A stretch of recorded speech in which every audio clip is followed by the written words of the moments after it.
begin our assembly, we welcome the 184th Wing Honor Guard, who will post the colours. They will be followed by our madrigals, who will sing our national anthem. Please all stand and remain standing until the Honor Guard and the madrigals have finished the ceremony. Honor Guard, please post the colours.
Colors turn.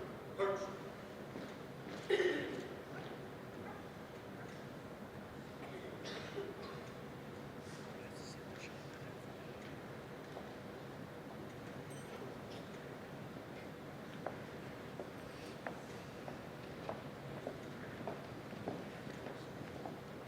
Please be seated.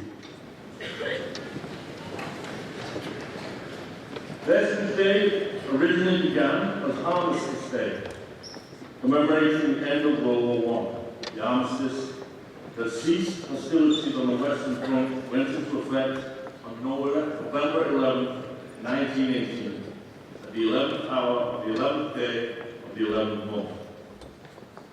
Veterans Day is a time for us to pause and honour the men and women who have served in the armed forces of our country. It is a day to recognise their courage, sacrifice and commitment to protecting the freedoms we enjoy every day. Unlike Memorial Day, which honours those who gave their lives in service, Veterans Day celebrates all who have served, whether in times of war or peace. It reminds us that the safety and the opportunities we often take for granted have been safeguarded by individuals who were willing to put the needs of their country above their own. As a school community, we use this day to express gratitude reflect on the meaning of service, and recognize the importance of citizenship and responsibility in our own lives. Now to share some reflections on Veterans Day, please welcome Anaya Maharaj, current 8th grade student.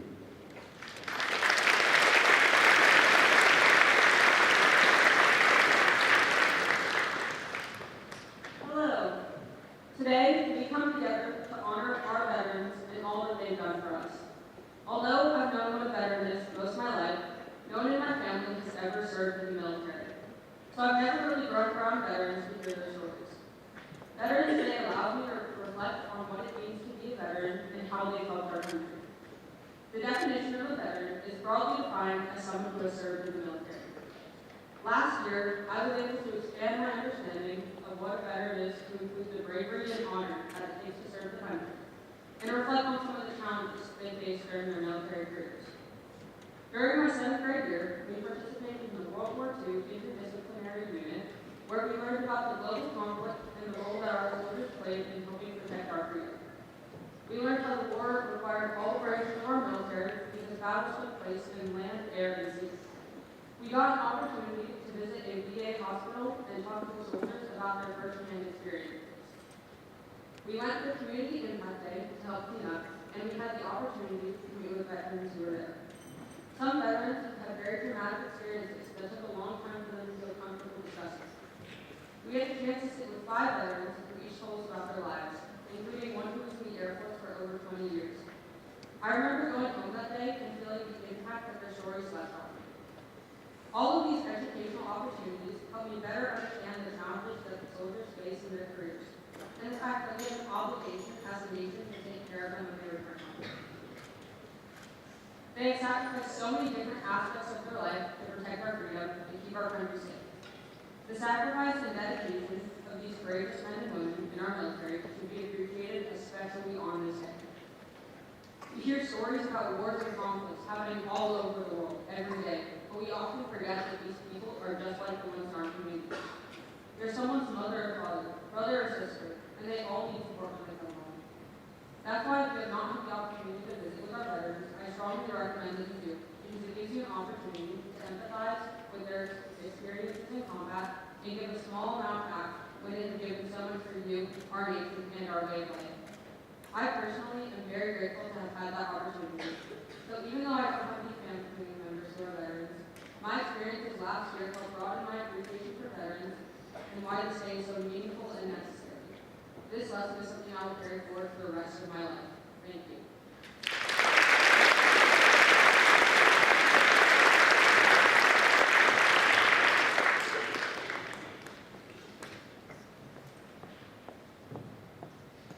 Thank you, Larry.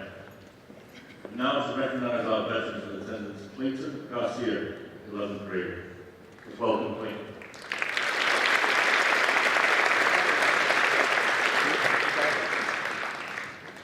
Hello and welcome to everyone who's listening. My name is Clayton Garcia and I come from a military family. My father just retired serving our country in the United States Air Force for over 35 years, while my brother Carter is just now beginning his career in the Air Force. In fact, he just graduated from basic training last week. I get to witness firsthand up close veterans and service members who stand up to support our country. I want to take a moment to thank those in the audience today, and to those of you who have family members who have done the same. Thank you for your service. It takes bravery, courage, discipline, and above all, selflessness to serve our country as a member of the United States Armed Forces. In other words, to try to be someone greater than yourself. This deserves recognition. Therefore, I ask all of you to join me in recognizing our brave men and women who have served our country. If you are currently serving in the Armed Forces or are a veteran, please stand now to be recognized.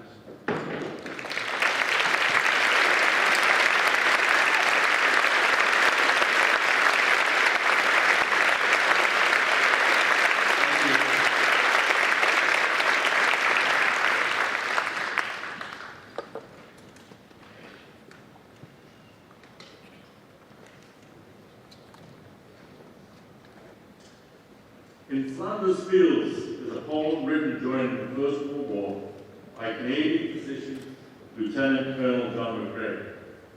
He was inspired to write it on May 3rd, 1915, after presiding over the funeral of a friend and fellow soldier, Lieutenant According to legend, fellow soldiers retrieved the poem after McRae initially dissatisfied with his work threw it away. In Flanders Fields was first published on December 8, 1915, and its references to the red poppies that grew over the graves of fallen soldiers resulted in the remembrance poppy becoming one of the world's most recognized memorial symbols for soldiers who have died in conflict. The poem and poppy are prominent Remembrance Day and Veterans Day symbols throughout the Commonwealth of Nations, which includes Great Britain, Canada, Australia, New Zealand, and many other countries, in which Flanders Fields is one of the nation's best-known literary works. It reads, "In Flanders Fields the poppies blow, between the crosses, row and row, that mark our place, and in the sky, the larks still bravely seeming to fly, scarce heard amid the guns below. We are the dead, short days ago, we've lived, felt dawn, saw sunset glow, loved and were loved, now we lie in Flanders Fields. Take up our quarrel with the foe, to you from failing hands we throw, the torch be yours to hold it high, if ye break faith with those who die. We shall not sleep, though poppies grow in Flanders Fields." Now, to introduce our guest speaker, I welcome Caroline Shelton, a current fourth grader to the podium.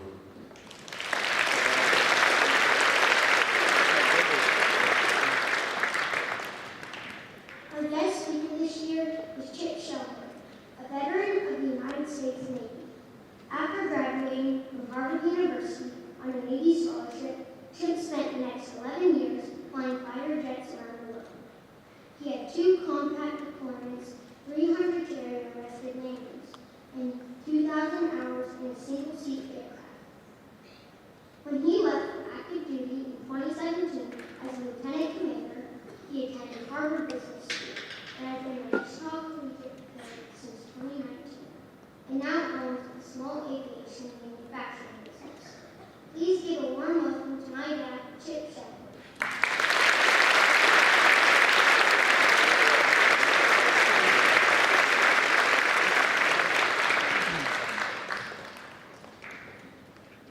Well, I'll be honest that when Principal Noble first asked me to send me a text, my heart fell. Because all the parents know that when the principal texts you on a Tuesday morning, it's not good news. Either your kids are in the emergency room, or either, even worse, they sent somebody else to the emergency room. And I was pleasantly surprised that neither of those things were the case. Mr. Washer, principals, and everybody here, thanks for having me. It's an honor to be here, and certainly this is one of the highlights for me. Just like all the veterans here, I could spend probably a couple hours just telling you cool stories about airplanes, about cool missions, the interesting people I served with, certainly the exotic places I got to visit. And as I look back on my career, the Navy was an extremely rewarding experience for me.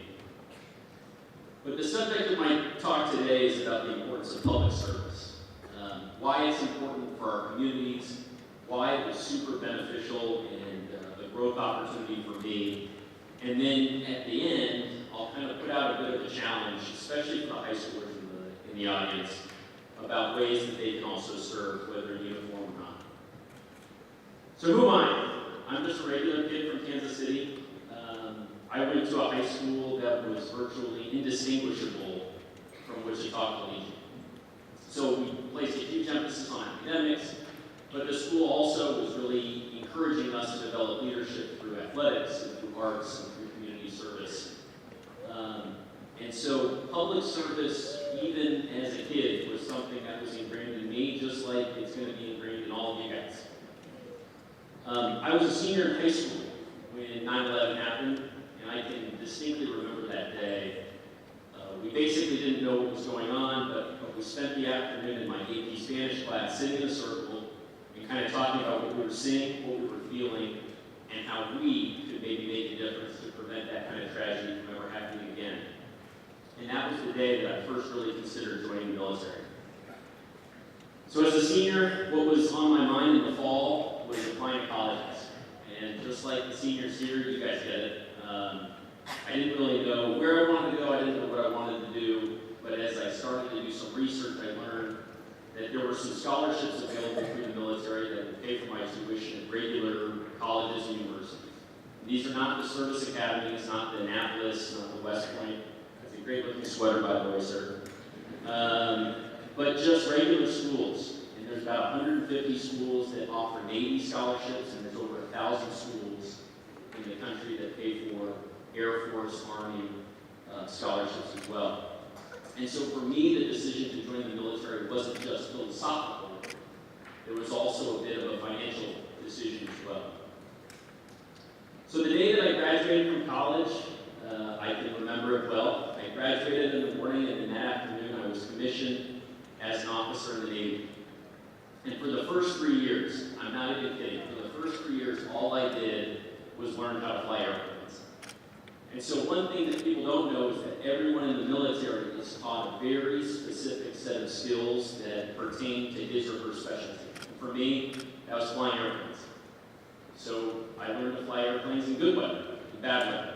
I learned to fly airplanes by myself and with a wingman. I learned to land on airports. I learned to land on aircraft carriers. I learned how to use that airplane to support troops on the ground, and I learned how to use that airplane to fight other airplanes. All in all, the Navy spent about $3 million training me how to fly airplanes, and that was a tangible set of skills that I could take with me when I decided to leave. And that's true for everyone in the military, regardless of their branch, regardless of what their occupation is. The second thing that I learned in the Navy was the intangible skill of leadership. And I'm not the best leader here by any means, but what the Navy did for me is it gave me a whole lot of opportunities to practice my leadership skills. I remember as a 26-year-old, I was leading a division of 80 men and women in a combat zone on a stressful combat deployment. And you can't learn leadership. It's my opinion that you can go to the library and read 1,000 books on leadership, but until you actually get in there and try your own style of leadership, you're truly not developing that skill set. And that's true for officers of all branches, military officers of the commissioned and the non-commissioned officer ranks. Learn leadership because that's their primary job. Officers are leaders and supervisors, mentors, managers, because what they're trying to do is they're trying to lead a team of diverse individuals toward a common mission. And being able to do that at a relatively young age was really valuable to me. And it was not something that my peers in the private sector really ever got the chance. I could talk to any of my friends who had graduated college, and none of them to this day had the opportunities to practice leadership like I did as a young 25 or 26-year-old. The Navy taught me how to be an empathetic, mission-oriented, servant leader. And lastly, as I look back on my military service, the thing that sticks out more than anything are the contributions that I made. Now, my individual contributions were small. I was just a single guy doing a single mission, but they were measurable, and in the aggregate, they were extremely important, not only for the people I was helping, but for the people back home. I felt proud. I felt like I had accomplished something, and it made me feel like I had a purpose, not only for my life, but also for the rest of my life. And I felt energy and pride that came with that. So 3 things. I learned 3 things in the military. I learned a tangible skill that stuck with me for the rest of my career. I got the opportunity to practice leadership, and I was given a purpose through my military service. But the military isn't the only organization that offers those 3 things. In fact, the military doesn't have a monopoly on public service. There are thousands of public serving organizations out there that can offer similar opportunities for young people. And that's what I hope for the high schoolers especially, is that as you think about the next chapter or the chapter after that you go out and look for those kinds of things. Not just a job, not just a paycheck, but a purpose. There is something completely fulfilling about knowing that your work is contributing to something that's much, much bigger than yourself. I get it. There are probably a bunch of you that say, "Man, military, it's not my thing." And you might be right. I'm not saying that the military is for everybody, because it's genuinely not. But there are opportunities in public service that are a good fit for each and every one of you. Whether that is in law enforcement or through government, through nonprofits or non-governmental organizations, I can guarantee that every student in the bleachers, and I guess the seniors are on the floor, that there's a public service opportunity waiting for you, and I implore you to explore those. Every generation is called to serve in its own way. And kind of as you look down on the group of veterans here, we've got people that run from Matt Knight, who was served in the wake of Vietnam. You've got Craig Garcia, who served in the wake of the Persian Gulf. And the folks who are my generation were all called to serve in the wake of 9/11. But your generation is going to answer challenges that we can't even begin to fathom. Whether that's climate change and AI, technological advances, or what does leadership look like in the 21st and 22nd centuries. Those are questions that I can't even tell you what they are, let alone answer those. But I can tell you that society in general is counting on you guys to help solve them. Leaders like you are going to be the ones to address those issues, and I hope that it's people with public service backgrounds. So as you look ahead, ask yourself, how will I serve? And the answer doesn't have to be dramatic. As Anaya said, I'm just a regular guy. You don't have to be a hero. But because your talents in service, using those talents in public service, won't just benefit you, they'll also benefit the entire community from where you come. So in conclusion, I get it. On November 11th, we celebrate veterans. And we do that for a good reason, and I think the veterans have earned that kind of recognition. So thank you, and thank you to the veterans in the room. But I also want to thank all the other people who have served in public service, the teachers, the first responders, the people who have served in government, because without their sacrifices, we wouldn't be here today either. So anyway, go forward, think about how you guys can contribute, because I guarantee you there's a perfect career out there waiting for each and every one of you. Thank you very much.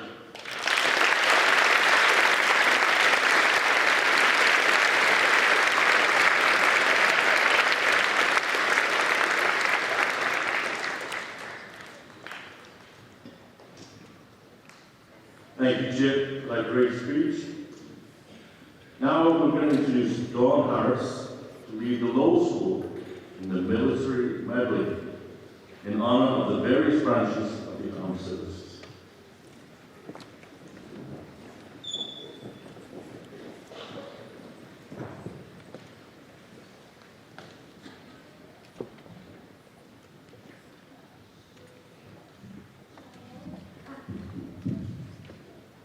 Now the lower school chorus will sing a medley to honor all the branches of the military. When you hear your branch's song, please stand. When your song finishes, please be seated, and then the next branch will stand.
hear from Mrs. Harris before our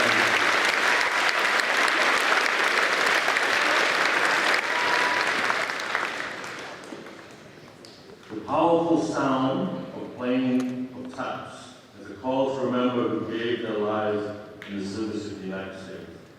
It was first used during the Civil War as a call for right sound. In the late 1800s, the Army formally adopted the tune for use at military funerals and memorial services. Today, taps is played to commemorate the memory of members of all 5 branches of the armed forces: the Army, the Navy, the Marine Corps, the Air Force, and the Coast Guard. Please stand for the playing of taps.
Thank you, Mrs. Williams. Once again, we thank all our veterans in attendance today. We thank you all for honoring all of our veterans today. And we appreciate everybody for what it means to Wichita Collegiate. That concludes our service. Students, if you're sitting with your family, please return to your teachers. K-8, please listen to your teachers and instructions from them. And in high school, please hold in place until you receive direction from Ms. Ashton. Thank you for being here. Have a great day. Have a wonderful Veterans Day. Thank you.